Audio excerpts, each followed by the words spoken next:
vais essayer d'en prendre qu'un petit bout. La problématique première, comme ça avait été dit dans l'exposé d'entrée, le secteur secondaire est logiquement le plus gros secteur pourvoyeur d'emploi, du moins peut-être dans les économies qui ont existé et dans les pays qui nous entourent, à l'exception peut-être de modèles singapouriens, etc. Parce que je me suis une fois affronté la chambre de commerce sur le modèle en disant mais on peut très bien être un Mali sans industrie. J'ai quitté la salle en disant non, c'est pas possible, on va pas faire une exception. Et si on ne fait pas un jour, si on ne devient pas un pays industriel, on ne verra pas l'émergence arriver. Alors, trois chiffres. Le Mali compte 500 unités industrielles, 100 dans le secteur formel et 400 dans le secteur informel dénombrés. Après, je ne compte pas l'artisanat où il y a l'émergence de projets industriels, et tant mieux. Comparativement aux pays voisins, le Sénégal en a 3 000, la Côte d'Ivoire en a 6 000. Le produit intérieur brut de l'industrie au Mali, c'est moins de 5%. Le produit intérieur brut de la zone UMOA en moyenne, c'est 11% avec le Niger et le Burkina. Et quand on prend les pays côtiers, c'est 15-16% pour le Sénégal, 19% pour la Côte d'Ivoire, 24% pour le Maroc, qu'on prend en exemple.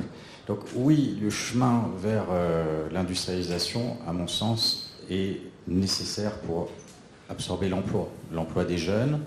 Et pour revenir au thème de l'entrepreneuriat des jeunes, c'est les filières. Le Mali dispose uniquement de 18 filières industrielles et dans plein de secteurs où le Mali est pionnier, je ne vais pas dire un sujet que tous les ministres connaissent tellement bien, mais que je vais dire quand même, celui du coton. C'est tellement dommage de dire que le Mali produit 600 000 tonnes de coton et n'en transforme que 1%.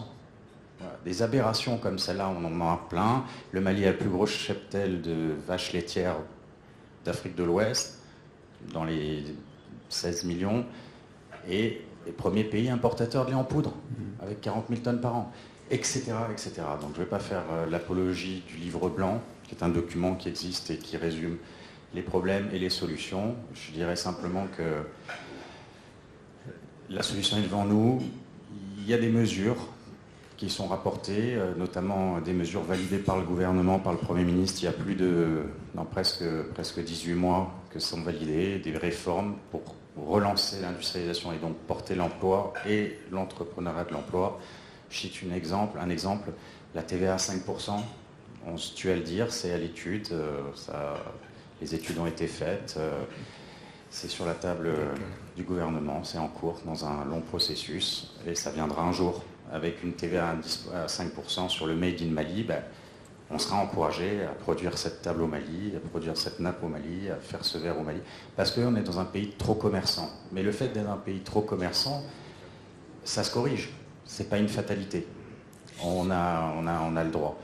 Également, on a une autre mesure très simple qui concerne le fait qu'on est rentré dans l'UMOA et dans la CEDEAO, et donc il y a un échange communautaire à outrance, c'est que nos administrations n'ont pas bien compris le phénomène du certificat d'origine et donc ont donné l'origine communautaire à tout et n'importe quoi. Donc aujourd'hui, un bateau tanker d'huile qui débarque à Abidjan, qui déverse dans les 30 000 tonnes d'huile dans des bouteilles emballées à Abidjan, arrive au Mali, ça vient made in Côte d'Ivoire et ça ne paye pas de droits de douane.